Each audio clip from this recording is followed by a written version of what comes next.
Yeah, so we got the Lit Clinic podcast, Dr. Morell and Shawnee Mathews. I'm so excited to talk about faith, finance, tax strategies, which everybody needs help with to some capacity.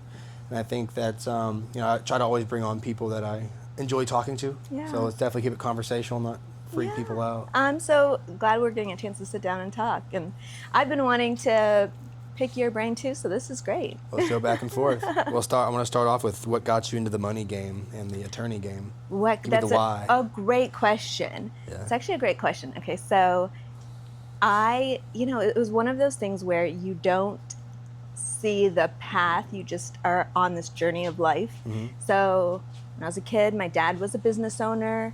He's an immigrant, had multiple businesses, had a supermarket, was opening a car wash at the time he passed away, had a auto body shop, had a garage, had all these different things.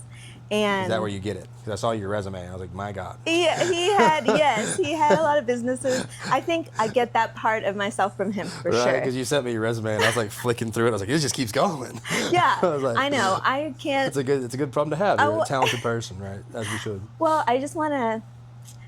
If there's an opportunity, I say no to a lot of things, but if there's an opportunity to help people, and I would say that's my purpose, is helping people. So I shared the story about my dad because no part of me when I was a child thought, oh, I want to be a business owner. I wanted to help people. And my first thought was I wanted to be a teacher. I mean, when I say first thought, I mean very young, like middle school, and it had faded by the time I got to high school. I did not want to be a teacher. I did not want to deal with all the hassles I saw that came with teaching, but I enjoyed helping. Yeah. So I went to college, and at first I started in engineering. I lived in Michigan. I saw an opportunity to utilize engineering in a number of fields, and I was very good at math, which is one of the reasons that engineering seemed to be a good track for me. Yeah. For engineering, you have to do pre-calc, calc, calc 1, calc 2, calc 3. My God. And by the time I got to calc 3, I was trying to think calc of what 15. I was trying to think calc at 20. At what point I started doing it for fun. But I did calc 3, then I did differential equations, then I did statistics. And at some point it was just like for fun, because I don't even think it was required. And I had become a tutor in the math department at my university. One of the professors should be teaching the classes, it sounds like. One of the professors had asked me to be a tutor, and then one of the professors asked me to be a supplemental instructor in a math college class while I was still in college. Well, I was like a sophomore in college, and so I'm teaching people who, some of them were older than me, and I loved it. I loved teaching, and I hated engineering. Yeah. So I had to figure out, how do I go from engineering to something else without wasting this math? This is something I'm very good at. Mm-hmm. So I became an accountant, and I had a degree in MIS with a minor in accounting. And then when I graduated, I became an accountant. I was an accountant for a few years, and that's when I realized the IRS is not anybody's friend. There are all these business owners who are getting taken advantage of. Statistically, the IRS audits and goes after people with the least amount of income. They go after low-income taxpayers at a exponentially higher rate than they do high-income earners. Wow. Yeah, really? And I would say the IRS hasn't said this, but I think just generally everybody surmises that it's because a high-income earner is going to hire a tax attorney to fight them, to protect them, to use the law, versus a low-income individual who may not know their rights, may be intimidated, may just try to figure out how to pay the government, which is also one reason I started my new business, IRS Blueprint, was to create digital content for the thousands of taxpayers I had met with over the years that can't afford an attorney, that just needed to know, what are my options? I can't hire someone, I can't afford anyone, but I need help. So now I'm filming digital content to help those simple situations that a taxpayer may not be able to hire an attorney, but they also don't know their options, and the IRS isn't really put in a position to help them. So, Well, thank you for your services, though. I would say the amount of people that, and I got to experience this firsthand. Yeah. Like, oh my God, taxes. Oh my God, I'm getting audited. The Yeah. IRS is just like a daunting thing, and you don't know anything about it, and you're almost even scared to look. yeah. So it sort of creates this, like, they're way up here, you're way down here, peasant class, royal class, and there's nothing that you can do about it. Yeah. But to be able to level the playing field, it sounds like what you're doing. Yeah, I can't say I'm leveling the playing field so much At least as giving them a fighting shot. I am. Yeah, At least giving an opportunity. I want, taxpayers to all taxpayers. I think one of the things that has been most disheartening to me, so you can kind of see my journey to becoming a tax attorney hasn't been a straight road. It was, I wanted to help taxpayers. That's why when I was an accountant, I decided to go to law school and become a tax attorney to protect and defend those clients specifically. But the most disheartening thing to me about becoming an attorney is seeing how access to justice really is determined by how much money is in your bank account. Right. And it's really disappointing to me. Yeah, it's unfortunate, but if you have the money to pay the fees and the fines, and you're not really worried about if you get caught or not, Right. which I think we see the same thing with like some of the pharmaceutical industries. It's like, hey, we're going to make $10 billion on this, and we're going to pay $5 billion. We're still, and if we get busted, right, you get caught. So the settlement's $5 billion, but we made $5 billion. Yeah. So like, how is that punishment if you're leaving with more money than you came in with? Right. So these systems, unfortunately. And so we love America. It's a government issue, right? Yeah, it's not the yes. people of the land. No, it's important to think. Love America, and I think it's because I love America that it doesn't feel that this justice system belongs in America. And it's not even the system. I would say the judges are trying to get it right. Yeah. I'm friends with a number of judges who are trying to bring in translators and trying to bring in more court reporters, help people have more speedy trials. They're trying to do it right and get it right. And it's not the court per se that's preventing access to justice, but the way that attorney fees are. Y'all are expensive. It's Attorneys and doctors. They're competitive. You're gonna hurt your feelings. They're competitive. Yeah. And for good reason. Some of the best attorneys go to some of the firms that pay the most, and that means that if you can afford an expensive attorney, you might. And I'm not saying that the best attorneys charge the most, because I've seen plenty of attorneys who charge reasonable rates, who take on cases pro bono and want to help, but you can't live on every case being pro bono. Right. So I've had issues with this myself, because I could raise my prices to a certain point if I wanted to, and then I realized it's not fair for me to do that, because then I can't access the people who really need my help. Yeah. Which is part of this conversation is financial health is a symptom of mental health. Yeah. So if someone's not doing well mentally, the odds of them being able to calculate a budget or have the impulse control to not walk into a 7-Eleven and buy a Black & Mild and Red Bull, probably they're not good odds, right? Mm-hmm. So my inspiration for this conversation was, honestly the best way to improve mental health care is to increase access to resources. Mm-hmm. Nobody wants to hear that. No, it's it's nutrition, it's all these different kind of things. Those are all important, but if you don't have your basal needs met and your stress is super high, and you're broke all the time, I'm sorry, but that just puts you in a very, very cortisol-driven space. Yeah. That unfortunately just sort of melts your brain and makes things get worse. So yeah. If we can remove the fears around money, so I definitely want to talk about belief systems pertaining to it also, because there's sort of the poverty mindset, or the broke mindset, or the scarcity mindset, which there is a physiological root of, if my body is feeling like I don't have enough, or I'm not in a good space, that is going to drive me I gotta get more, and I also can't spend what I do have to some capacity. So they're afraid to reinvest their money, and I've experienced that before in the past. But I know you're Christian. The most common phrase in the Bible is fear not and be not afraid. So for nervous system regulation, it's a similar thing. If we're in faith, I'm regulated. I'm in a good spot. I know more is coming to me. I don't have any issues.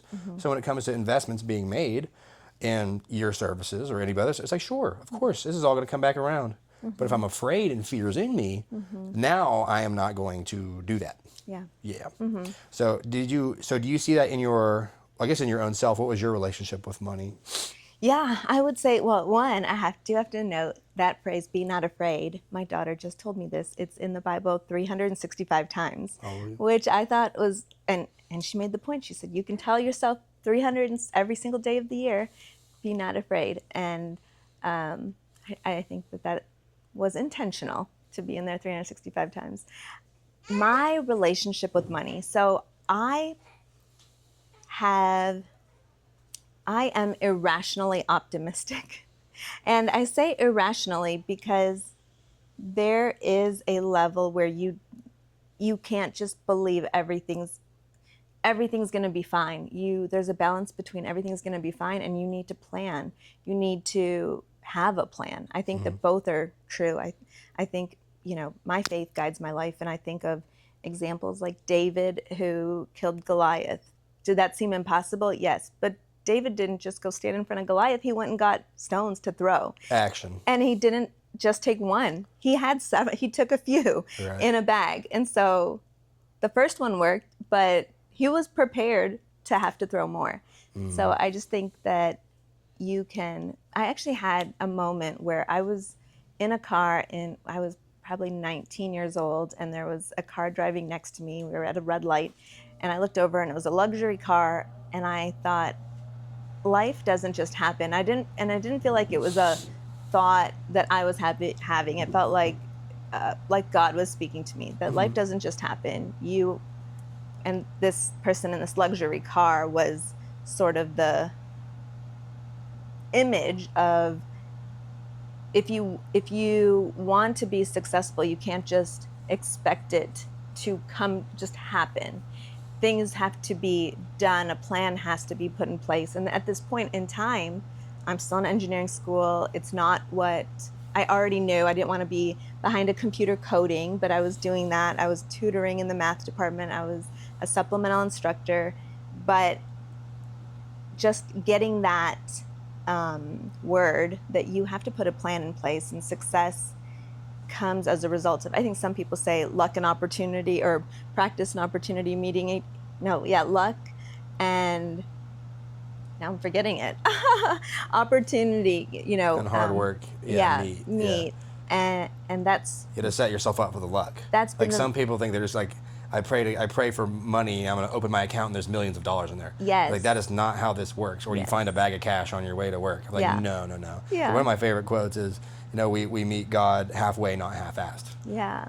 And people are thinking that I'm going to show up just kind of like willy-nilly and get this done. Like, that's no. Like, it requires the ultimate level of belief and action. Yeah. And when you're operating that way in faith, it's actually the way that you want it. Yeah. Like, say, if I go play a basketball game, and I'm just kind of like whatever, laissez-faire, and I'm just draining everything, and but it's like I didn't put that last little piece of effort into the equation. Like, it really makes it kind of like gritty and enjoyable. Yeah. It wasn't like true like competition or expression of oneself.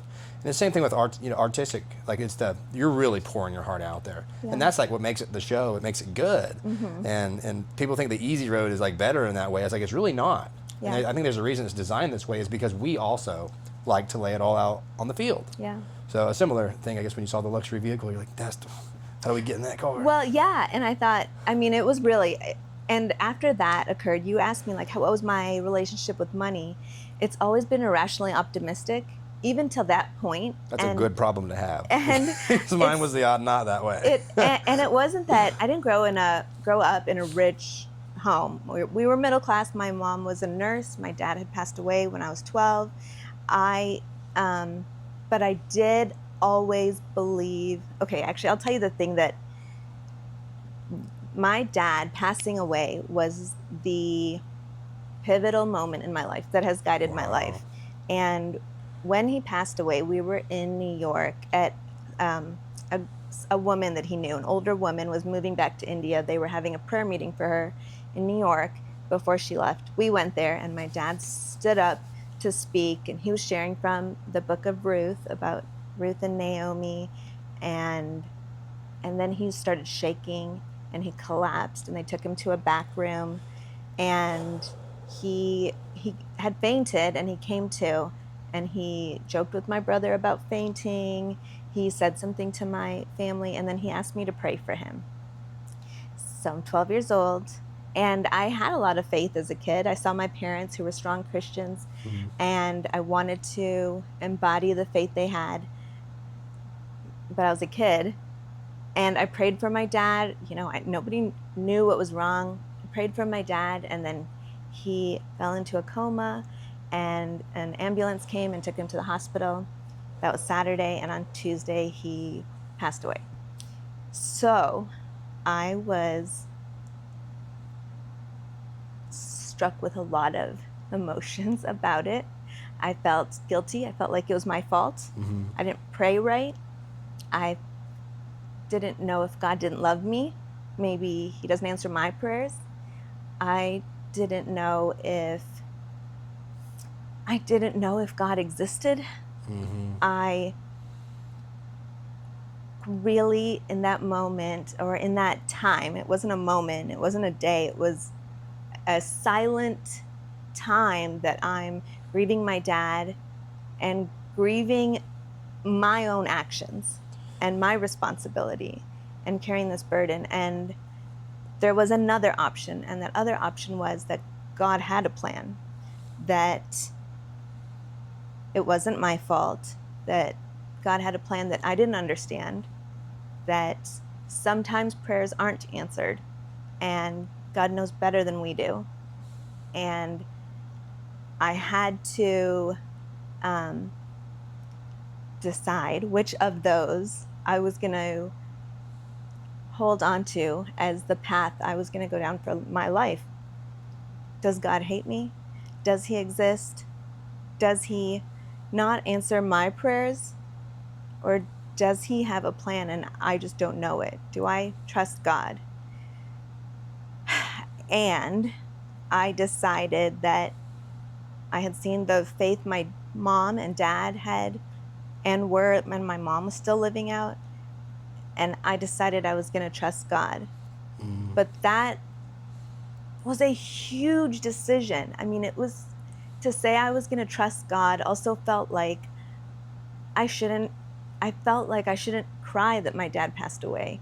That, and my opinion has changed on that now. I think you can grieve and also trust God. I think you can feel like Jesus cried in anguish the day in the Garden of Gethsemane, the day before he was supposed to die on the cross. Both things can happen. He can cry out in anguish. And he cried for Lazarus. Yeah, exactly. And he can accept God's will. Both things can be true.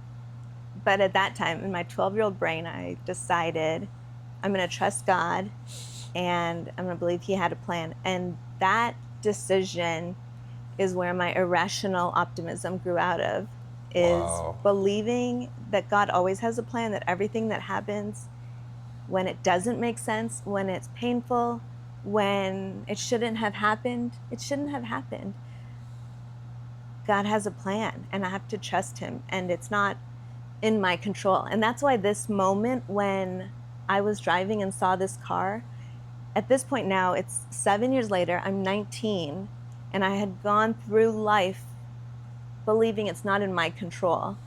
And God said, it is though, to a point. You have to do something. You can't just trust me and that's it. That's all your responsibility is in life. Just trust me. You have to do something too. And I feel like that was the click that I needed from my irrational optimism that I still struggle with. It's as funny as that sounds, that's my struggle, because you can be lulled into la la land that everything's going to work out. Yeah. And you've got to tip the scale into action and do something. You can't just sit around and do nothing and trust God. Right. Yeah, there is a crossover point there where it requires good action. Yeah. Like faith is great. Right. But we also have to have the action to make sure all the boxes are checked and things don't, squeak through. Like overly faithful sets you up for being kind of stupid. Yeah. Right. It's like, I had a friend one time, like he was driving my vehicle and I was in the passenger seat, and he's like hitting his vape and driving at the same time and on his phone. Like, not like on his phone, like, making calls like on Snapchat, like, and I was like, hey brother, like this is how you get a crash. He was like, no, we should never speak of that. It's not God's will. And I was like, put your phone down. Yeah. Right? Like, yeah. I see what you're getting at. You know what I'm saying? Like, faith first, I love it. But also, you have to set yourself up for situations to succeed here. Yeah, right, exactly. Right. So it sounds like, if you've proven your faith at essentially the deepest level, really, that's like probably the most pain that a human being could endure. That's up there, So to have a certain level of audacity to lean in. But that's it, God works in mysterious ways, the creator of the heavens and the earth. So at that level of faith, like, how many people are you going to touch in your life and reach? And I had the same thought before, where I saw my little brother get run over by a truck when I was a kid. So that was sort of a similar moment to me as to you, except I went the other way, where I was like just dissociated, afraid of everything, not trusting, like no faith for like 20 years of that, essentially. Because I was 5 years old. I wasn't really in a position to be like, I'm going to choose God. It was just kind of bewildering and overwhelming. Yeah. But in the core of me was the belief that life is not safe and not okay. And did not like that. I did not correct that until I was in my 20s, when I finally experienced the nature of what I would come to understand as God. Because when I was young, I grew up in the churches, and if you're negative or cynical in the church, you're just pointing out all the flaws and like, this doesn't match up, that doesn't match up, this is all just hoopla. Yeah. Y'all are crazy. So I was pretty atheistic for quite a while. But when I came back to understand, the spirit of inspiration, the very breath in your lungs that literally puts life into you, like that's God, the creator of the heavens and earth, order in the chaos, all that good stuff.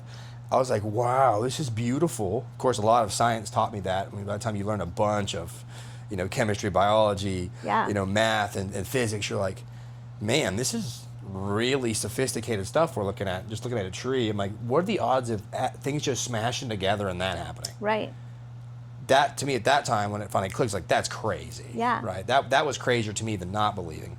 I think science proves God. I think, It's a description of, yeah. That's all it is, just an observation of it. Yeah. But with our finite monkey brains and our egos, we think that we're right. Yeah. Like, for me was it your arms are too short to box with God? It's like, I hadn't heard that. Yeah. Well, we can't comprehend it. Yeah. Like, it's incomprehensible. There's too much data. Yeah. Like, that's the whole, like, if God revealed himself to you, so like my favorite thing, Yahweh, like the infinite nature of everythingness. You have a finite brain and an infinite reality. Yeah. If it revealed full data to you all at once, you don't have the processing to see all that. So you would literally go kaboom. Yeah. So, right. I have actually come up with how so as life has gone on, and I've seen, my mom was very depressed after my dad passed away. Her and my dad had a love marriage in India, which is taboo. It was taboo at that time.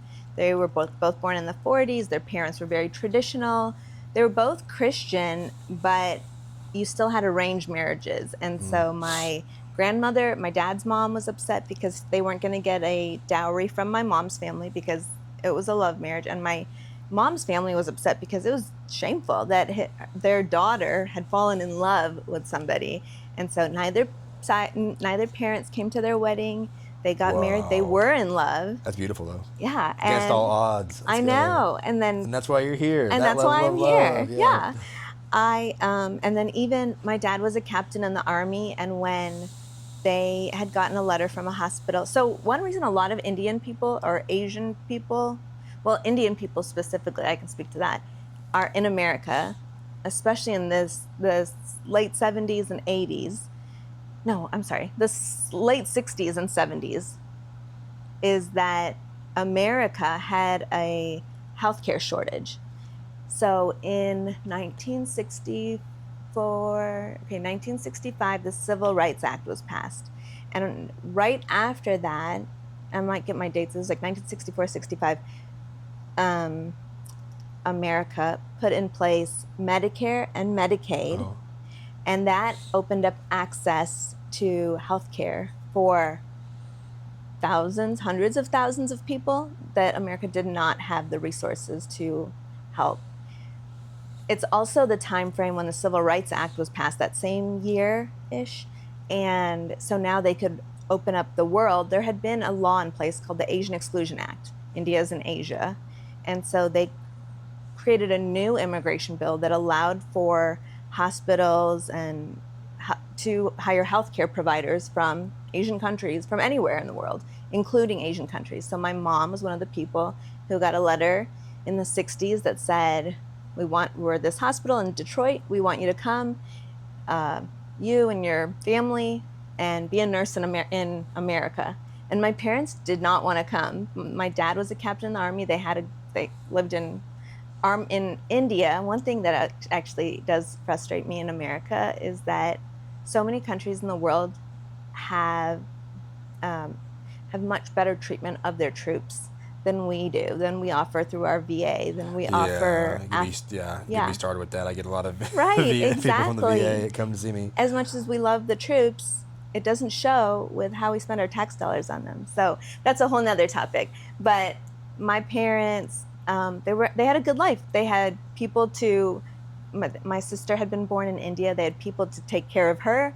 My mom worked, but she didn't have to work. My dad was a captain in the Army. They had a driver driving them around. I mean, it was a good life. Living good. Yeah. Nice weather from that to Detroit. Yeah, and they called it the captain's quarters. Like they had like a nice little compound they lived in, and then my dad said, I don't want to come here to America and be a second-class citizen. And they saw, they knew about the racial tension in America. And it's actually, I owe it to JFK for my dad changing his mind, because my mom and dad decided to pray about it. And JFK said that during this time period that they were going to send a man to the moon. They were among one of the only countries in the world at that time that were trying to join that race. And I don't know if the timing was that we landed on the moon. I think it was after, but that was like the deciding sign for my dad. He's like, I want my kids to grow up somewhere where they think anything's possible. What? And then anything is possible? Yeah, my mom came by herself, and they wanted to see how it was going to be before he left this great job. And she came, and she was like, yeah, it's fine. We can make, the plan then was we can make some money in America, send it back, and go back to India. That was their plan. And but then sure enough, we landed on the moon, and it was just cemented in my dad's mind and my parents' mind that they wanted their kids to grow up somewhere where anything is possible. So I also had that mentality growing up. That's beautiful. Yeah, they had that seeded in you. Yeah. And then America is a great spot for that. Yeah. This is why I don't want to trash on it, because there's definitely a big anti-America regime going on. I'm like, we have to, say for me, a mixed with essentially white and then Native American. But that Native American part is definitely in my brain, where I'm like, but it's weird because the Native Americans are some of the most patriotic people you'll ever meet, right? But they're not a fan of the government. So there's a big difference. Yeah. So even my own self, when I reflect back and I love Native American books and American history in that regard. But like I said, we love the land that we grew up in. Of course, it's America. Mm-hmm. But then there's also, the men in suits who show up and start pointing fingers and unfortunately infringing on everybody's rights. Yeah. And that is not an American thing. That comes from before America. Yeah. And they just shuttled that belief system in here and started taking over all this, into the governmental systems and applying their laws and such. But essentially, don't conflate or get those two ideas combined. The America is not the American government, right? Our country of America was founded on essentially as limited and minimal amount of government as possible. Yeah.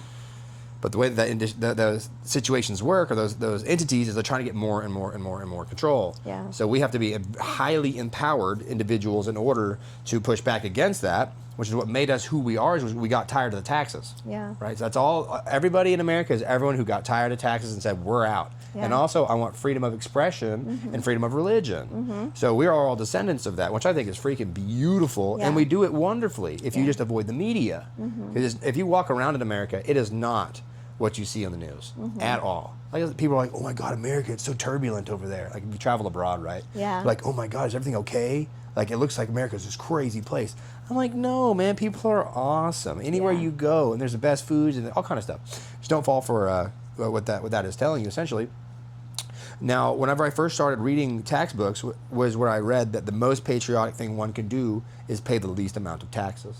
And that clicked in my brain. Because mind you, I was afraid of the whole tax game too, especially because I went straight into being my own business owner. And that's a huge, because now I have to learn everything tax related, and then also how to build my business. But I'm so thankful for that book. It's called Tax-Free Wealth. Have you heard of that one?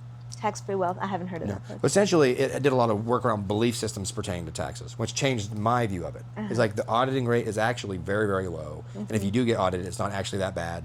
You just kind of pay the difference or whatever, unless you're outwardly just hiding money and stuff. And I really wasn't doing that. But the concept of don't give them anything more, because what are they spending it on? And I don't really agree with where the money is going. I don't know who does, right? So there's sort of evidence of, yeah. Now, is that part of your motivation, is making sure that that system doesn't get more access to people's funds? I think, okay, so a passion of mine that I don't have a degree in, but I'm debating if I want to get a degree in, and this is economics. So I read a lot of books on economics, and I'm interested in how do we stimulate the economy? How do we, like right now, for example, there's always talk about when are we going to lower interest rates? When are we going to lower interest rates? Well, we don't want to lower interest rates while we're in inflation, because inflation is when there's too many dollars for the goods, too many dollars chasing too few goods, and so the cost of those goods has to go up. If we lower the interest rate, that means we're going to have even more dollars. Borrowing money is going to be even cheaper. So we'll be driving inflation up. That's just a simple example. So, so I think about taxes in terms of how do we stimulate the economy? How do we grow our GDP? How do we, like right now, for example, we are the developed country with the most regressive tax structure. What that means is our tax structure does end up taxing people who make, what's our cap at on Social Security? I think it's $180,000. So people making $180,000 essentially, as a percentage of their income, are paying more than someone who's earning more than that, because now they're exceeding the cap on Social Security and they don't have to pay taxes on it. So because of that, we are using tax dollars, and not to say that if you're earning a lot of money, you're not paying a lot in taxes, because obviously as a percentage of income, you might be paying $400,000 in taxes as a percentage of your income. How we use those dollars, and this is where, your question is, do I want people to pay the least amount in taxes? Yes, I want people to pay the least amount in taxes. How are we using those funds? For me, knowing what vehicles tax dollars can be used for in order to grow our economy I don't feel like it's understood by the public, and I don't feel like it's understood in how it improves our quality of life. So we're paying way too much for daycare. We're paying way too much for, if you have a terrible school system, now you're going to send your kids to private schools. These are individual household decisions that are actually, you may not be getting taxed on it, but you're having a quality of life tax for the things that the government isn't taking care of. So I see it as, what could the government take care of that would benefit everybody's quality of life, instead of hitting. And I have a heart, even though I said I grew up middle class, I have a heart for underserved and underprivileged communities. I saw this firsthand. When I was 7 years old, my family moved to a much nicer suburb in Michigan. So we lived in one suburb that had seen its prime well before I was born. And then we moved to a much nicer, much newer suburb, much more affluent. And I was in second grade. So I went from first grade in this school to second grade in this public school. And I remember the first day of school, I thought, oh my gosh, I need to tell all the kids at my old school how awesome this school is. They have so much stuff. Look at these resources. We had computers. We just had so much stuff. And the curriculum was better, and it was exciting, and the way they taught was better. And I didn't understand then what I understand now, which is, obviously money makes a big difference, but underserved populations and underprivileged communities, it's not an equal playing field at all from the start, from the jump. And kids fall behind every summer when they're not in school. And those summers all add up. By the time you just graduate public school, now you've lost. And I say those summers add up because a household that might say, hey, I want you to read these books over the summer, that might be one household, and another household might not have food for that child to eat while they're not getting a meal at school.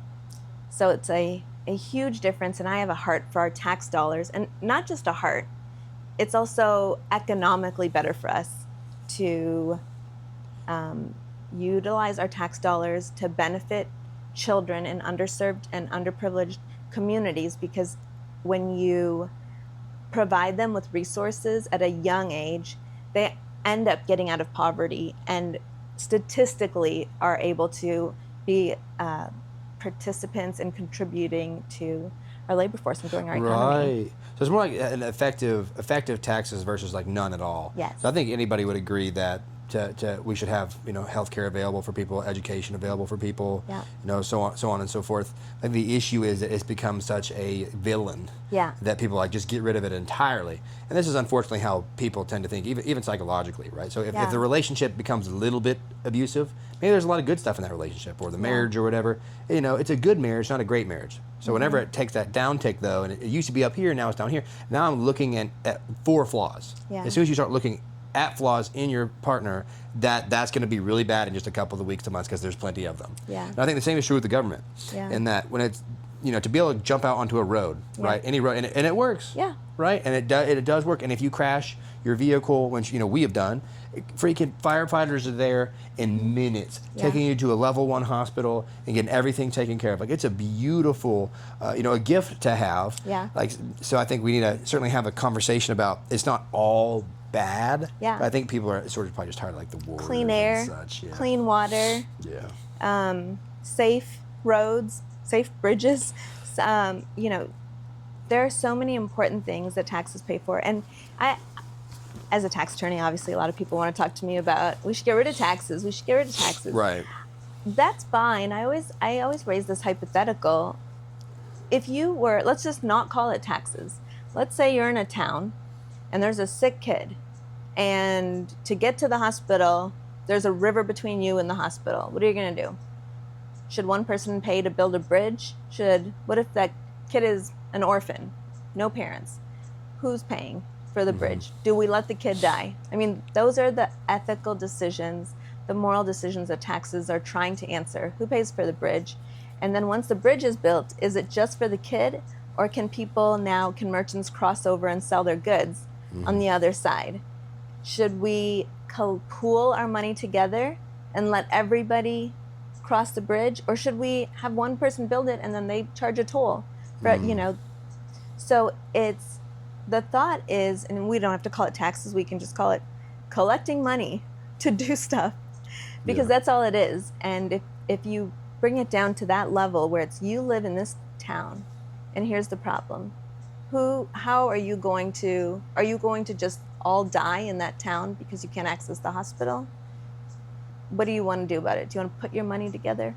And I think that when you get rid of the word taxes, you start to understand, okay, well, there's simple solutions, and it might take money to put those solutions in place. Yeah, so I think maybe perhaps a blurred line or a blurred concept if like people are thinking more like, oh, I'm just going to take some of your money and there's nothing that you can do about it, and we're going to use it for how we see fit. Yeah. So that's when I hear the word tax, that's what we think, right? And like say, or at least old me would say. So like, okay, hey, in order for you to trade this good, we're going to take 10% of whatever you make. Yeah. And it's like, well, if that money's coming back to actually serve me and my community, I'm okay with that. Now, what happens now is everyone thinks that it's not here to serve the community, because you jump on the roads and they're mad bumpy, and it's like, this pothole's been here forever. Yeah. And then yet we have all this money for all these crazy aircraft carriers, all these kind of different things. Yeah. It's like, well, why can't these little stuff be done? Yeah. So it's not really a matter of, I guess people don't give them any money at all. Well, it's like, but then also our infrastructure would then crash, and then we would be complaining about that also. Right. So more to the effective and judicious use of our tax dollars, that's probably a conversation for a different time. Right? I completely agree. I think I think that, and I've looked at our budget. I usually look at our federal budget every year when they put it together, and I've looked at years past budgets. And the reality is we have these rhetorical conversations about taxes, but the reality is, whatever the crisis is at the moment is what we're going to have to really use the government's money for, whether it's spending or cutting or whatever it is. We're addressing, like COVID was a good example. We are addressing the problem facing the country at the moment. And even if that's the government, at that time, it was a Republican administration when COVID-19 first started. A Republican administration would say limited government, smaller government. But in the face of COVID, we had to put some democratic policies in place about the government and private healthcare partnering and putting dollars, federal dollars, towards solutions, towards vaccines to save the country. We didn't take a limited government approach. And that's the reality. I use that because that's a recent example of a national crisis. That's the reality of what every administration is doing. We can have rhetoric about what we believe, but the reality is when you need to use money, you need to use money. And I'm an attorney, so I can make the opposite argument. The opposite argument of me saying, like, we should use taxes for these good things. The devil's advocate would say, the government wastes money. I fight the IRS. I can tell you where there's waste just in the IRS. The government is not uniform in how it utilizes those tax dollars. I will agree. They're not. I can call the IRS and get a different answer by hanging up and calling somebody else at the IRS. Wow. I could get a different answer on the same day from two different people. That happens to me all the time and I've been doing this for 18 years. I've been doing this for 18 years. I know that the government's not uniform in how it even applies its own rules. And I can go on and on. One other big problem I see with the government creating a system or using tax dollars to fix a problem is sometimes, I'm not going to say all the time, you put a solution in place to fix a problem. Let's say it's an agency. But once the usefulness of that agency is done, sometimes there's lobbyist groups that want to hold on to that agency. Yeah. And sometimes it's not even lobbyist groups, it's just that the government itself just keeps getting more and more bloated. They don't want to get rid of this project or that project, even though its usefulness, the life of its usefulness has ended. Yeah, So they're keeping it propped up. Yeah. Yeah. So it ends up just losing money, unfortunately. Yeah. Like, that's what I remember back in the day. It's obviously be careful. Elon Musk, people were freaking out about that whole thing. But it's like, well, these agencies start and they never stop. So how many agencies are there? I forget, it's like 300 or something crazy like Yeah. that. It's like, well, it started off with like 2. Yeah. So how do we get to the situation? Yeah. Once again, let's keep this for the common person listening. So if you could give the most, okay, say someone doesn't know anything about taxes at all. Okay. What would be the best starting point for them? So like, say I have some siblings that it becomes, I guess in the mental health category, the procrastination around taxes is insane. Yeah. And then also the avoidance of it. Yeah. Like, I don't even want to think about it. And you always think it's going to be way worse, and people already don't like paperwork. Yeah. And these are not paperworky people. Most people in the country, they don't even want to, these are people who weren't good in school. Yeah. Right? They're great people. They're very good with their hands. They'll fix anything that you want with their bare hands. But when it comes to probably a lot of dyslexia going on too. And most people, honestly, we didn't start reading as a species regularly until the past couple hundred years. Yeah. So just to expect everyone to be able to look at this print and understand it, that's really not even fair in the terms of human evolution and consciousness and such. But anyways, it's those people. So how do we shift their beliefs to see it's actually not that bad and simple entry points for them? Yeah. I think this is a great question. And I'm going to go back to when I was a math tutor in college. I think that there is a part of people's brains that is needed for math. And I say that, and I apply that to taxes too.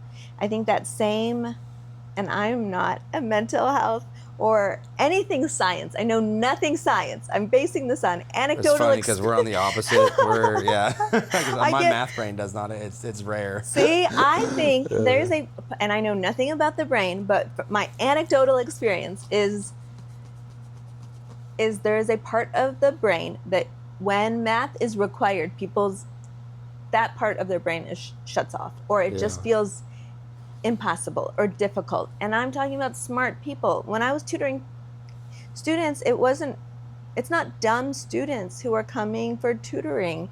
It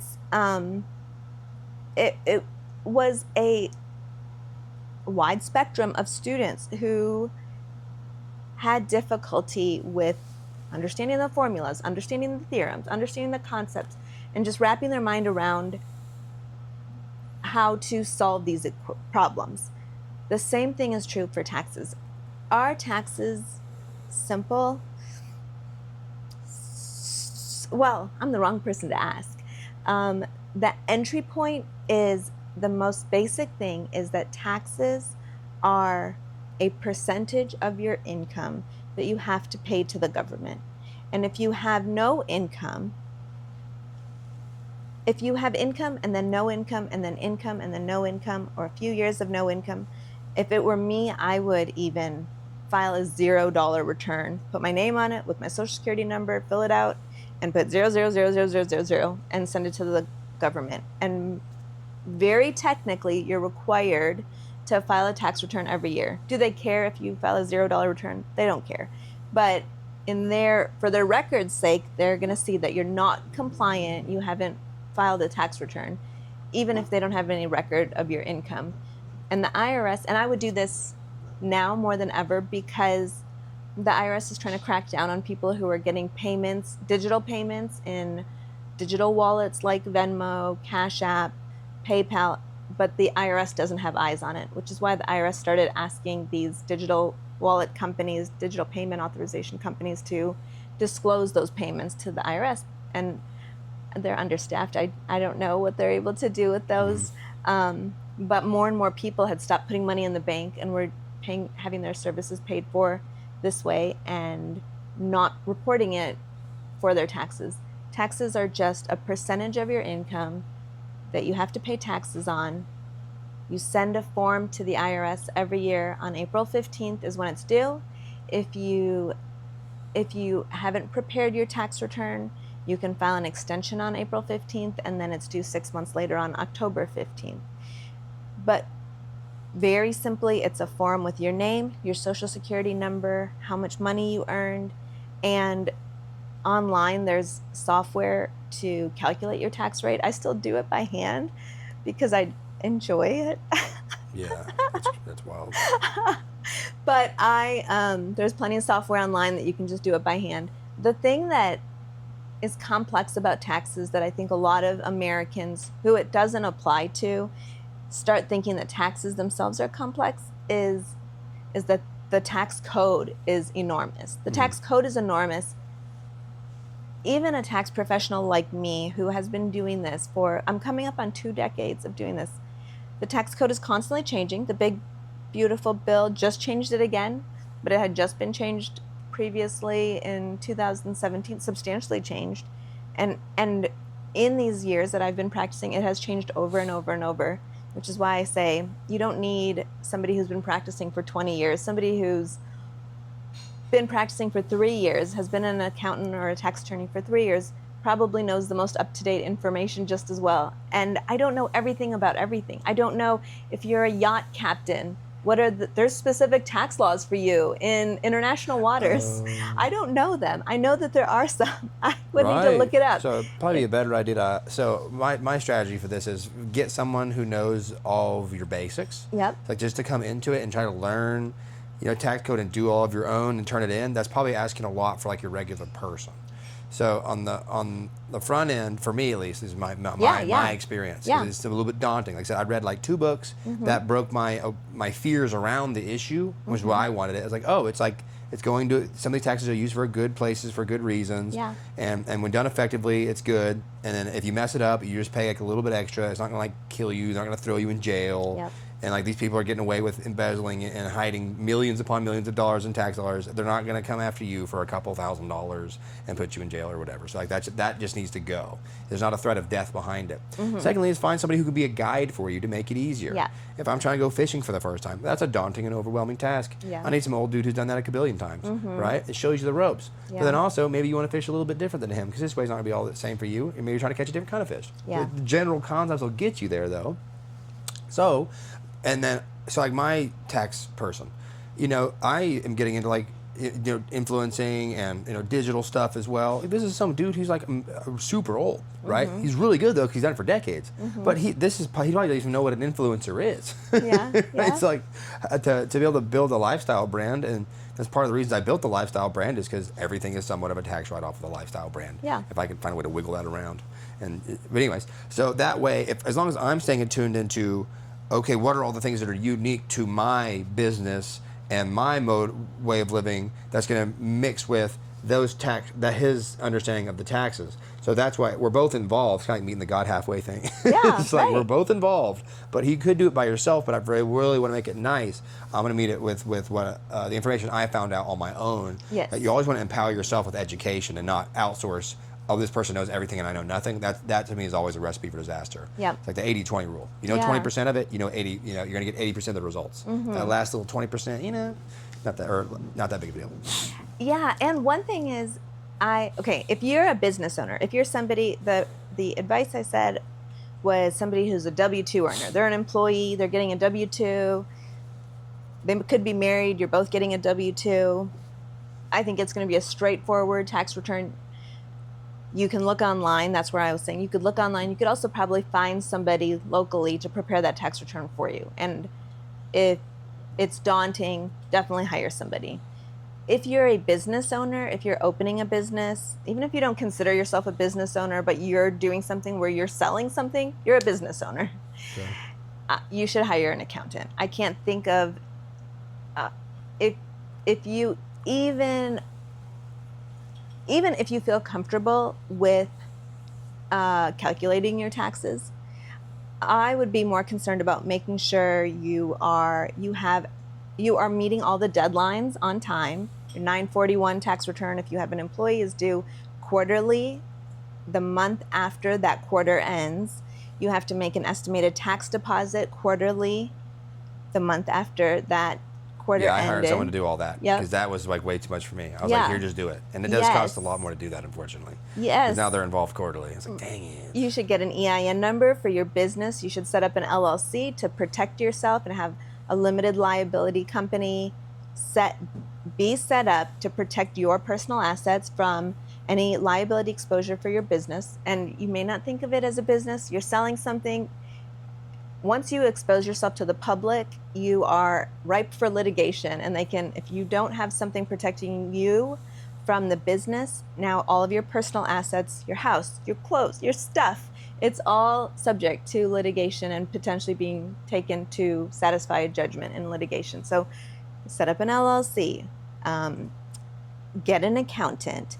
If you hire an employee, now you need to make sure you're registered with the state. Well, you should already be registered with the state, but you especially need to make sure you have they're going to give you a number for your business, like the EIN number that the IRS will give you. And now if you have withholding, you have to pay it to the state. There's requirements that you may not find online as you search because you don't know what you should be looking for. And this is where I really think people need professional help. I don't think you necessarily need a bookkeeper. You can keep track of your own income and expenses and provide that to your accountant, but have someone who knows. And I'm not trying to make it sound complicated, but I am trying to be realistic about somebody who's new and starting a business. The accounting side of it does take a good amount of time, and you should make sure you're not getting in trouble with the government when you're just starting out, especially when it's at a more straightforward stage. Your accountant will be better prepared if they start with you from the beginning. They can guide you. They can tell you what write-offs you might have and maybe even help you pay less in taxes, because now you could put this in your business name, write it off, depreciate it, whatever and they can maximize your profits for you. Beautiful. And I read this, and it's, kind of correct me if I'm wrong here, but it said that, and the reason I kind of jumped on this train was that the number one expenditure that you'll ever make in your life, if you live in the United States of America, is going to be taxes. So, it's 20, 15 to 30% of everything. Like, that's added up over the course of decades, and it's consistent. What else would you have spent that much money? Well, it's a concept. Well, anyways, it was enough to get me motivated. I'll put it that way. Yeah. So I'm certainly the motivation guy. So anything that gives me like, I need to figure this out. Yeah. So if that need doesn't click in your brain, you're not going to do it. And then cost yourself tens of thousands, hundreds of thousands of dollars throughout the duration of your life. Yeah. So whenever you're building your lifestyle, at least from an initial, business strategy, when you first start out, you just don't have that kind of, money to really be playing with. Yeah. And he's like, well, you need to be, how can I bend my business to where it marries my tax strategy? So, and I was like, because then I can essentially write off, everything. Yeah. So like the fact that I have a clinic at my home. So now everything that you're looking at is able to be filtered through that, and I'm getting it essentially like kind of tax free or whatever. And travels, as long as I'm doing that, taking content, posting, or I'm working telehealth, all of those things. So and I'm saving, like that's going to stack up a bunch of over time. Now, mind you, once you hit the bread and you have enough money, that's not that big of a deal. But when you're first starting off and that $10,000-$15,000 really matters to you, $20,000 is a big hit. Yeah. At least to me, it made a lot of sense. So what are your thoughts on that? I think business owners have a huge advantage over employees, and people don't realize it. They don't realize it. Your tax return can say you made zero profit while your wallet has tons of cash. Yeah. And the easiest example is depreciation. So you buy an asset. You can buy an appreciating asset. You could buy a house and still claim depreciation on it, which reduces the total amount. So, okay, let me explain the concept of depreciation.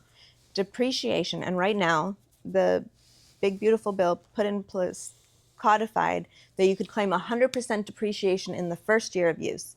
So let's say you buy a car. Let's say you buy a car in your business name. And so now you've got an asset of your business. Let's say the car is $50,000. You can depreciate that car $50,000 the first year you purchase it, which means on your tax return, you're going to have an expense against your business for $50,000 for a car that you purchased. Did you spend the money? Yes. Could you sell that car later? Yes. Are you able to use that 100% depreciation? And it's not just cars, it's desks, anything really. There's all these different categories. You can take that depreciation, subtract it from the actual cash in your pocket, and now you could, if you earn $50,000 in cash, you have $50,000 cash in your pocket minus $50,000 depreciation for that car you bought, and you made no money, and you pay nothing in taxes. Right. So those are the hacks that people need. Yeah. Like, that was the motivation for me. It's like, once again, it's in my mind, it's like to flip it to be patriotic. Yeah. So if I want to be like American, it's like, okay, well, how do I, minimize the amount of taxes paid and government overreach and such. So I think if we could at least get the people thinking that way, and then to slowly but surely, and so we sort of close out with that is going to be a lifetime of me learning and applying, and this is an evolving structure, as you were saying. So one big thing with people with mental health issues is like, I have to learn it all at once, right? And we think that from school, right? There's gonna be a test at the end and we're done with this forever. It's like, no, this is an ongoing educational issue. So the odds of me figuring it all out, low. So whenever I first started taking taxes seriously, I was like, it's going to take me about 3 to 5 years before I really get this nailed down. I'm probably going to lose some money. I'm going to get frustrated, so on and so forth. But I'm going to win more each and every year. And by the time I do that for 3 to 5 to 10 years, I'm going to have this pretty well mapped out. So it reduces the amount of like fear in me, or procrastination, and also this idea that I have to get it right. You don't have to get it right. You just have to start. With that, just easy to at least get a couple of the ball rolling. And sure enough, first year, pretty stressful, pretty hectic, getting all the things together. Second year, I was like, I'm not doing that again. So I had more systems in place. Third year, now everything's pretty much essentially automated. And the next year after that, it's essentially even better. And then I started meeting the right people who could, manage my accounts and such. So I guess for like the good people watching, don't freak yourself out. Start low and slow. Yes, the tax code is huge. And as a tax attorney, as an accountant, I would say I don't know it all. I don't know it all. And I don't plan on reading it all because I'm not going to need all of it. And even I'll use something the wisdom that I used to apply for business owners that had a certain amount of income. I would say, hey, we should set you up as an LLC with an S Corp election. That you can keep your LLC structure, but now you'll be taxed as an S Corp. That means you have to take a payroll. You have to pay yourself a payroll, and we're going to pay payroll taxes on that. But we can set that payroll as low as we reasonably can. So I want you to take a reasonably low payroll for your industry. We'll pay the least amount in payroll taxes. This is going to save you a lot in your total taxes versus being just a straight LLC. That wisdom that I used to apply changed in 2017 with the Jobs Act. There was a longer name, but it was the Jobs Act. And they put in place this QBI deduction, 20% QBI deduction. There's a formula for it. Nobody needs to learn the formula, but part of the formula was a percentage of the employee's income, the payroll that you're paying. That changed the wisdom that I used to say, which was let's reduce your payroll. Now it was, hey, actually, let's increase your payroll because then you qualify for this QBI deduction, which is 20% straight off of your business income. And that's way better than what we were saving in the self-employment tax would be to take this QBI deduction. It's like chess, but the rules are changing. The rules are constantly changing. So until I have a client with these specific facts, I'm not reading the whole tax code. It doesn't apply to me. So for example, here's another one. I read something about a guy who was working remotely from a cruise ship for, I don't know how long, 2 years or a few years, and he claimed his home address where he had been living as his home address. So his employer thought he was still remotely working from his home, but really he was on this cruise ship traveling the world, getting his job done. And then when they found out, they fired him. As a tax attorney and someone who was a business owner, I thought of the problems that HR had with not knowing where he really was, that they're withholding taxes for the wrong state. Who's to say where he really is, where his real tax home is designated per the IRS regulations, which state really is, and I don't even know if he still had that home that he had when he first got the job. And then also, and this is something I don't know off the top of my head, but if he's now working in these other countries, potentially he is earning income in this other country, even though it's from some American company. What are their laws, tax laws? What's the tax treatment there? And does he have to pay taxes there? And then if so, he would get a credit on his taxes here. That's just an example to say, I'm not looking into that because I read an article about this guy. Right. I don't care. He's not going to be my client. If he came to me, I would say, I'm the wrong person. Right. You can't hire me.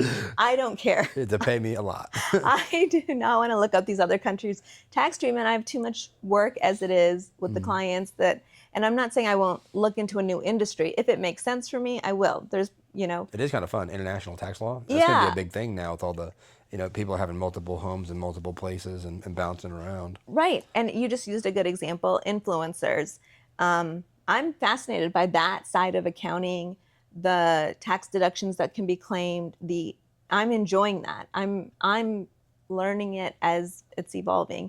And I think it's an area of the code that's going to change, and I want to be on the forefront of those changes and make sure. There's going to be a huge market there, that's for sure. And that certainly, I guess final point is to gamify the process. If you make the taxes and the money fun, like in the video games, you're chasing the coins and you're getting them and it's fun and you're spending them. Like how come in real life, when it comes to doing that, we're like, oh no, I can't do it. Yeah. So if we can put it into our mind that the tax strategy is actually a game, it makes it more, instead of it being a torture chamber, now it's something that's actually enjoyable to me, and I'm going to learn more and more and grow more and more. Yeah.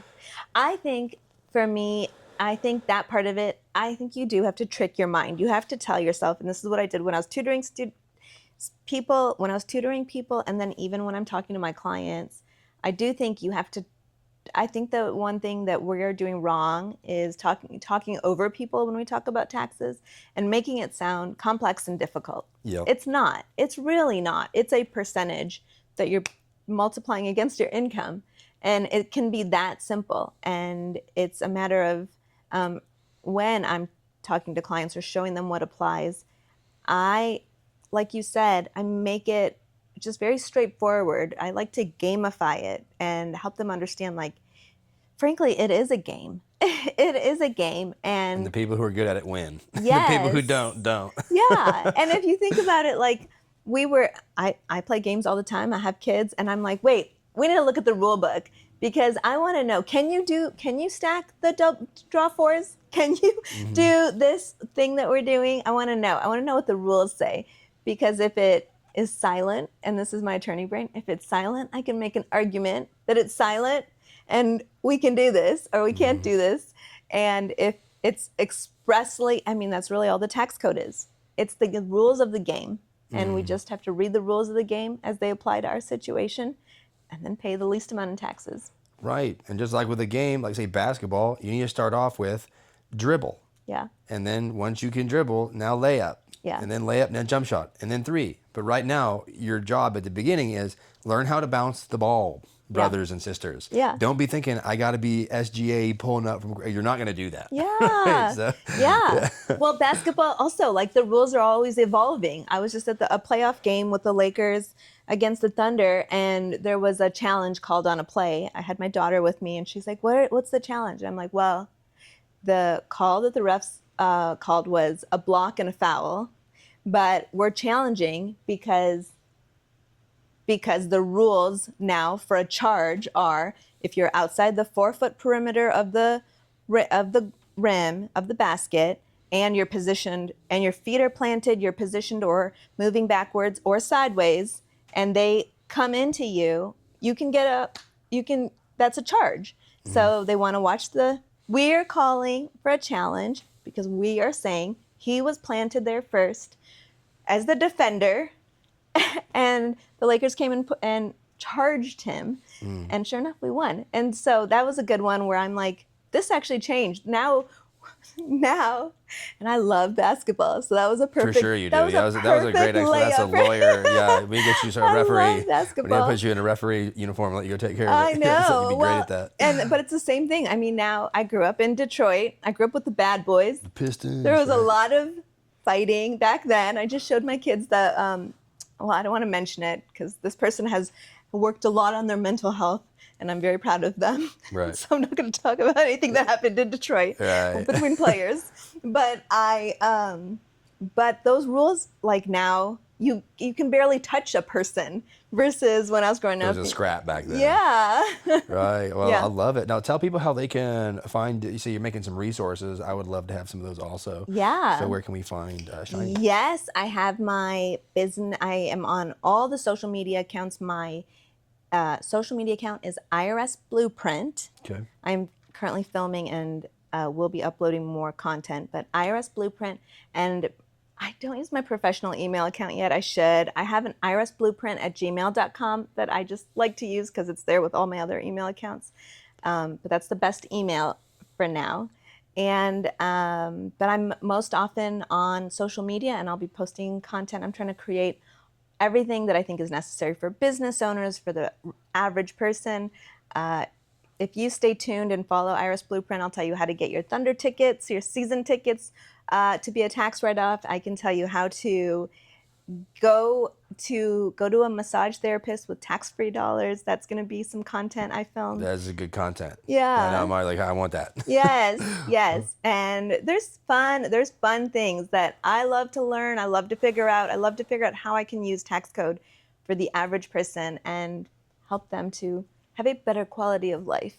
Well, thank you so much for your mission. Beautiful story. Like I said, I knew I was attracted to the shiny attitude. I was like, this is good to make this complex situation enjoyable, which I think is the same reason that people like me is mental health is tough. Yeah. But here's a guy who's making it look fun, who Yeah. also went through the throes of it, made it rough, and now is doing well. So I think that's why your story is going to end up crushing it for you. The brand is on point, Shiny. The people are going to come flooding, and they want to learn from Shiny, as I did. Well, thank you so much for today. Yeah, thanks. This is fun. Good job. I like it. I didn't tell you this, but my mom was a psych nurse. What? Yeah. God bless her. Yeah. Perfect.